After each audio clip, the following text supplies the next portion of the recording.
All right, what's up, y'all? It's the next episode. I think that's my common intro now. Something I should just say every time. I probably will just out of habit. But today, so I was going to just go ahead and put the body back on the frame, but I think the best bet, since it probably won't be painted until the springtime when it's a little bit warmer, I'll take that time to just do what I can. I'd mentioned in previous episode, the one before that, about doing brake lines because I can go ahead and put those in. And then I can probably get all the brake lines in, get the body on the frame, and then put my booster in, just hydro boost. Put my booster in, get all the brake lines to that, and get the steering back in. So then it's easy to steer and stop. Get everything bled, all of it where it's good and wants to stop already. So today I'm just gonna do brake lines. I don't know if this episode is going to be as long as the last one, but I'll do the same thing. I'm just going to set up and record and talk randomly because it makes it easy for me. So cool.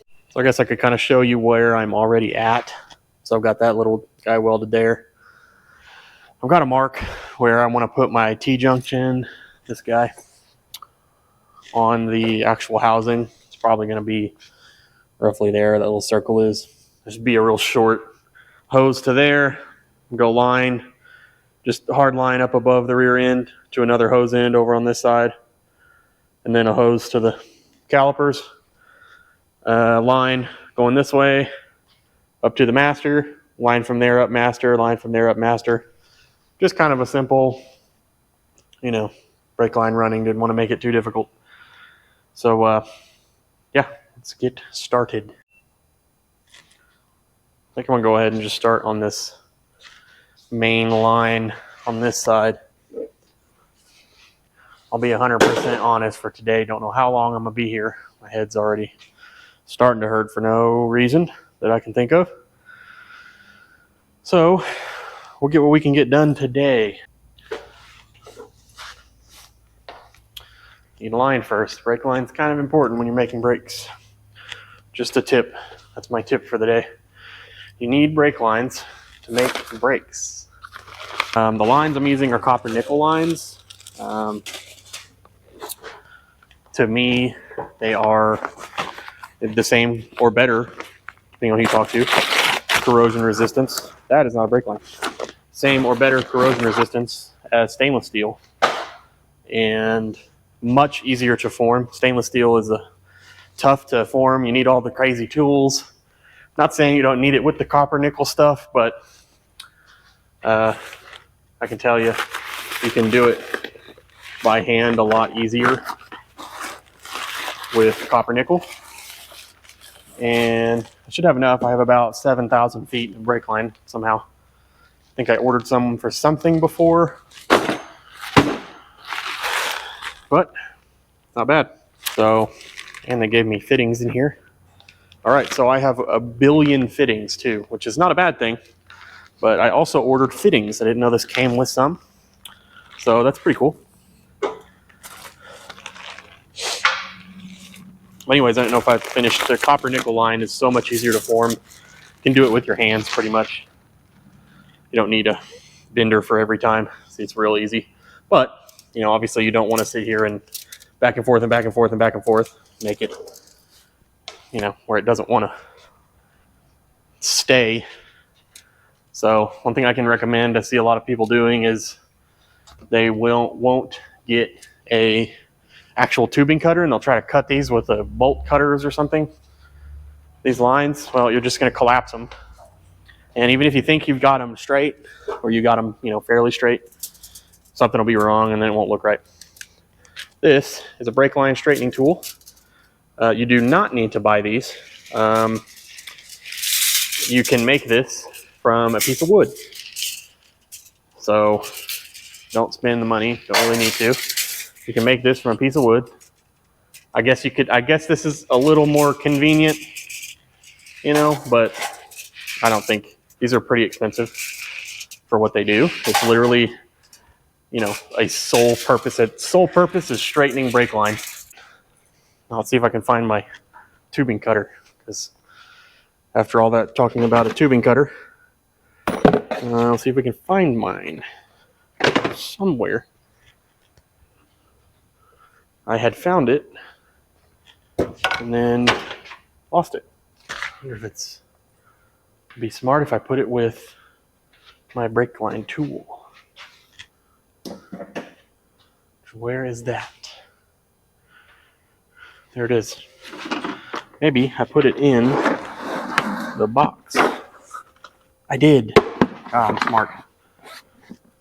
Not really. I just will lose things if I don't do that. So, yeah. But this is that fancy Eastwood brake line flaring tool. It's this big hunk of metal. It makes it really easy. It's just sets everything for you. It's obviously not convenient to use if you're trying to do this to repair a brake line on the car. Let's get this cut down here.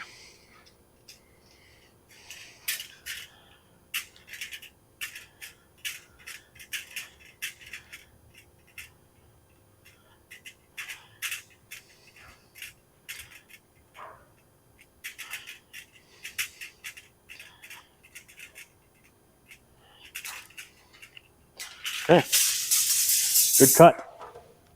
We'll leave that line over there. This will be a good line for the main run. See if I can get it a little bit straighter.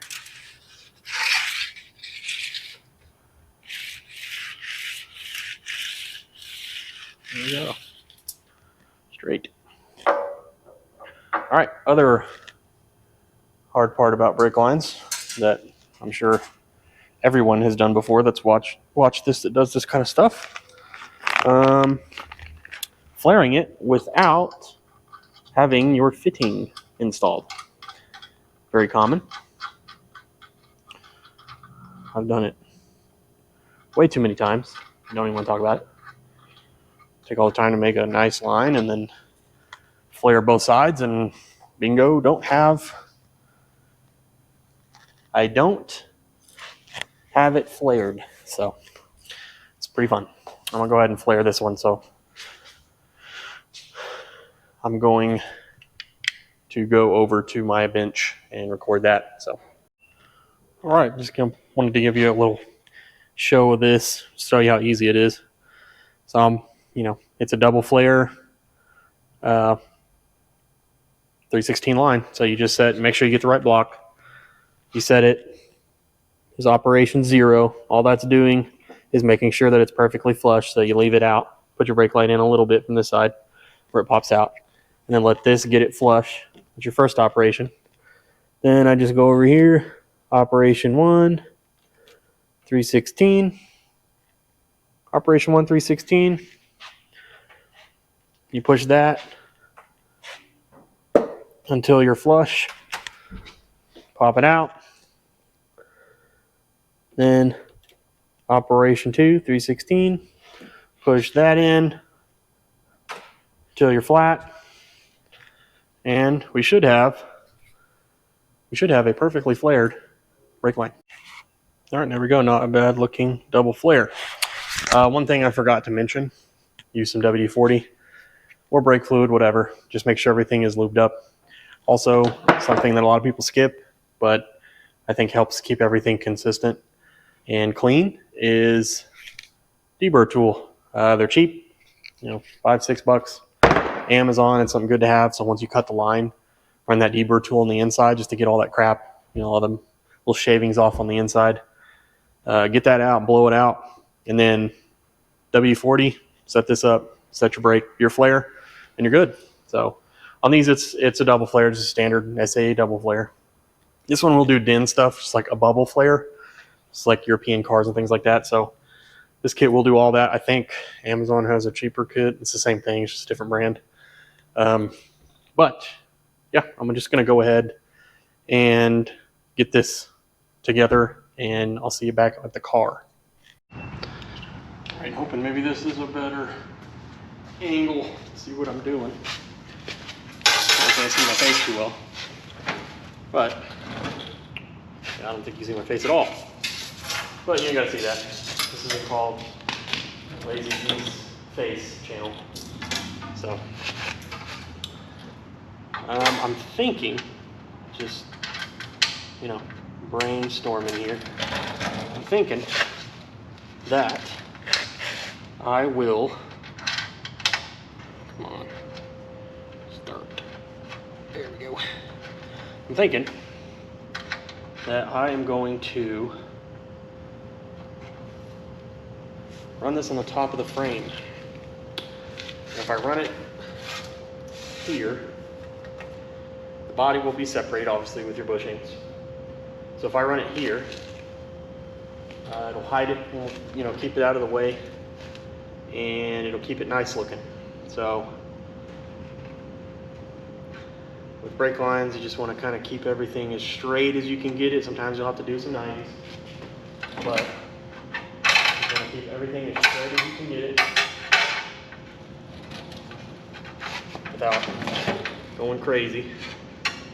So again, this is the positive of a copper nickel line instead of stainless, is I can do all these little minute adjustments with my hands, and it'll stay fairly close to what I adjusted to. So it's not, I'm not having to sit and mess with it so much. You have bigger size clamps. Well, that's not bad. It'll work. Keep it solid. So basically, all I'm really going to do is put these clamps where I feel they are needed. Just kind of mark me a spot to drill and tap. Just going to tap the frame. Makes it easy. There we go. You don't have to put a billion of these in here. They're going to hold pretty well. I'm going to be smart and probably get things set in first before I start making more. That, my friends, would be smart. Oh yeah, I don't know if I had said anything, but my DeWalt drill just completely pooped out on me. It was working, completely stopped. I mean, I don't get a spark, I don't get nothing. It just doesn't do anything. The light flickers on and off. So I've had that drill forever, but I've had the DeWalt Impact for an even longer time, and I've never had a problem with that. So I don't know.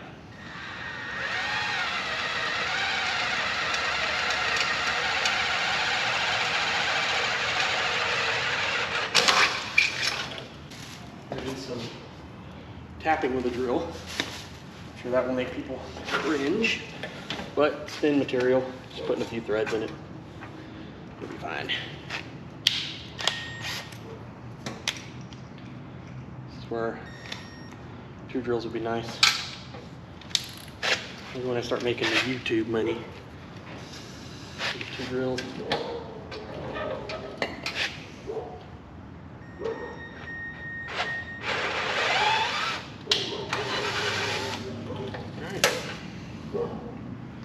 Go. There's one done. All right, figured I'd update you, see what you got so far. There's 1, there's 2. Probably just gonna put 1 more right before that body mount or so. And I guess I could do 1 up towards the front. Master comes out kind of close to there, so I might actually wait until I get the body out, or body on it. So I might just get that 1 right there and then leave it long. And then once I get the body on, I can make that last clamp and then just come up straight from that into the master. So yeah, I'm gonna go ahead and just do that real quick. I've had to drill these clamps up and it's just been a pain. So I'm gonna get that done real quick, and I'll get back with you. All right, I think I'm gonna call it for tonight. Like I said earlier, my head's hurting already today. So I got the rear line done, ran up to the front. Tomorrow I'm going to do the front brake lines and get them in the spot that I need them to. I don't know where the factory little tab is for the fitting. I don't know if I'm going to use that. With these new control arms, the corner of that arm gets pretty close to that, and I know it's at full height now, but I don't want, you know, if I hit a bump or something, to me just slam my control arm into my brake line. So I might actually do it a different spot, but I'll show you here. If you can see it, get a light on it. See that? This is where the original fitting would have come out. This is right above it, this corner. And with the fitting in there, that's a hard 90, and I don't really like that much. So I think I'm going to put it here somewhere in this area and just hose to there and then come up here and around kind of where the factory goes on both sides instead of there. I don't really like that. It's just a little close for my tastes. So it won't really change anything. It'll just be, I'll have to get, obviously, like I said, I'm getting stainless lines, so they'll have to be cut anyways. So, but I got that back line ran. Looks pretty clean right there on the top. Tomorrow, like I said, tomorrow I'll be back out here to get the front all done. But, yep. All right, what's up, y'all? It's been a while since the first half of this video, probably a week. So had some other stuff come up, but it wasn't a total waste of time. Within that time, I ended up picking one of these guys up. Boom. 408E. So I have a transmission. So that's a positive. I also have the rear wheels. I ordered those and got those to come in.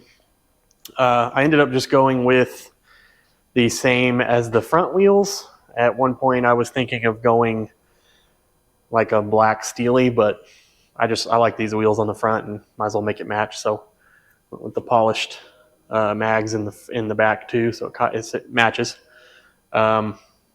So today, still need to do the front brake line stuff. I think I left off saying I needed to relocate the front line mounts, so I'm gonna do that today.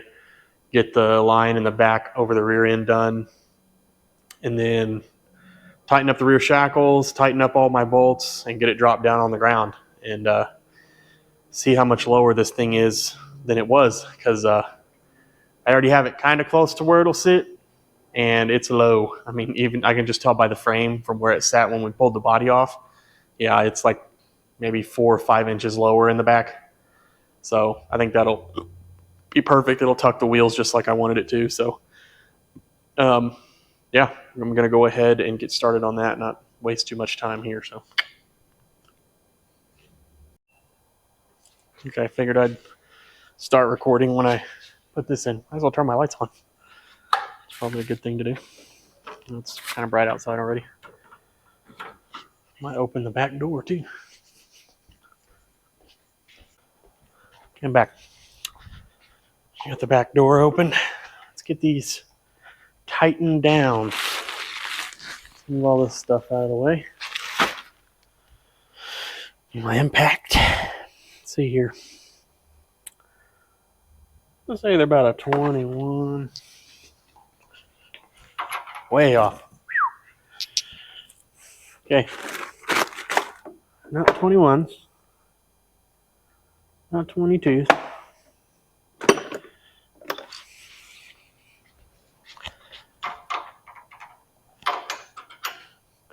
It's like they're about 19.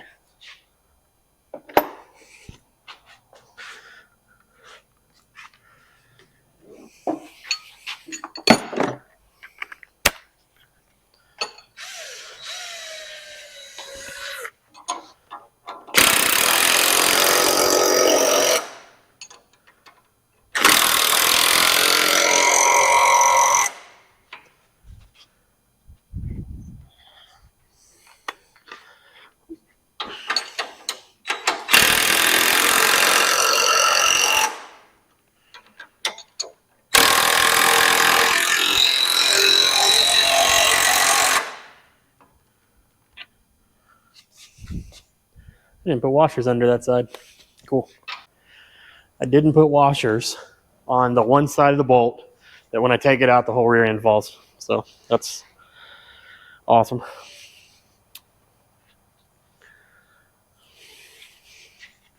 I don't know how I did that.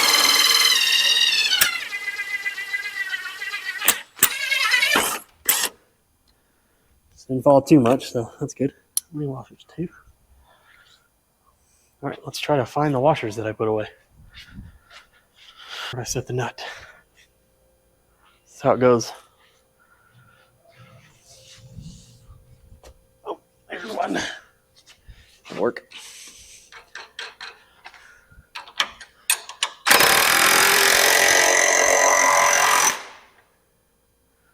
All right, torqued. Looks like there's enough space in between. That one's touching. I add another washer. Yeah, it's not really touching. Should be fine. We'll know. We'll know if I go to drive it and I hear it scraping. So that's done. Probably need to change my battery here. I have another YouTube channel that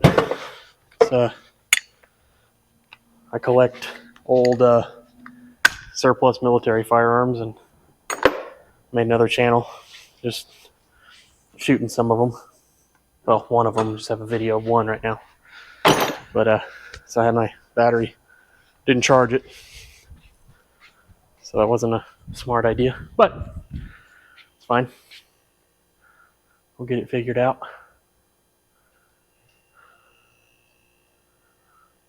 I'm highly contemplating putting the calipers back here on the front instead of the back, or the back instead of the front, because running those hoses will be a little easier. I guess it won't really be that big of a deal. Should be fine.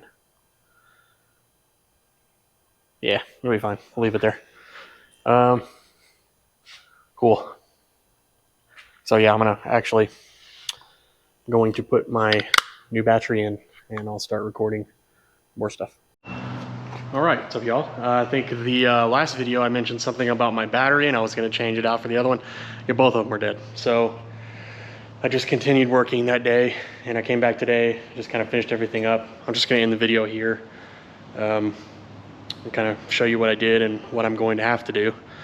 So obviously, you know from the last episode, or beginning of this, that I got that main line ran. Well, I finished doing this. I welded on it there. I think the Quick Performance rear end came with like some loose stainless lines, which would have been fine, but I just like the clean look of hard lines on the rear end, so that's how it will sit whenever I figure that out. So that's just a bunch of crap that I've tried to fix. I wanted a little T to weld onto the housing, which I found one, but the first T I got, cheap, by the time I tightened the lines on, it just completely popped out of its little bracket.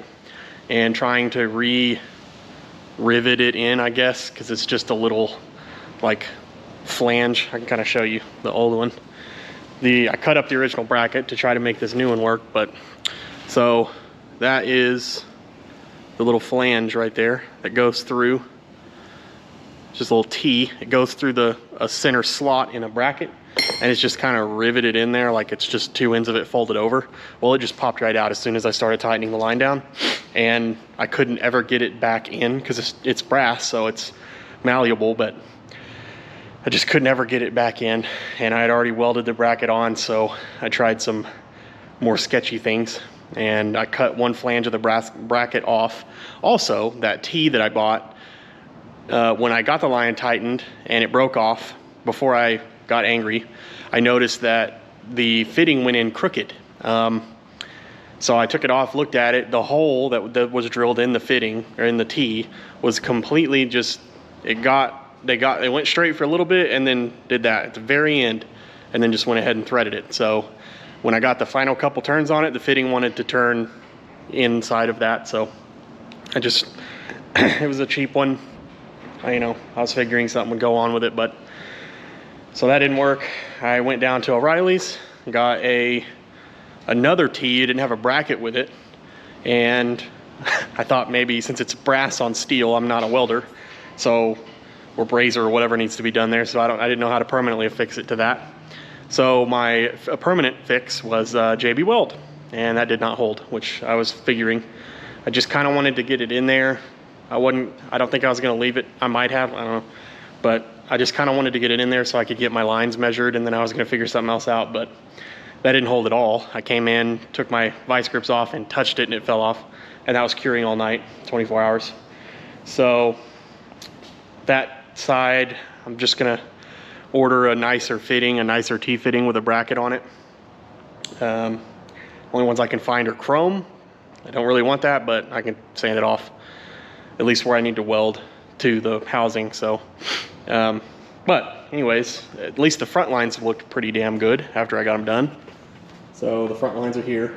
I think I had mentioned something. That one's really showing outside, but I think I had mentioned something in the previous or other half of this video that I didn't think those lines would make it around the control arm. But then I realized that the top control arms are on their bump stops right now because it's just spring pressure pushing the frame up. So it can't go it can't go any lower than that.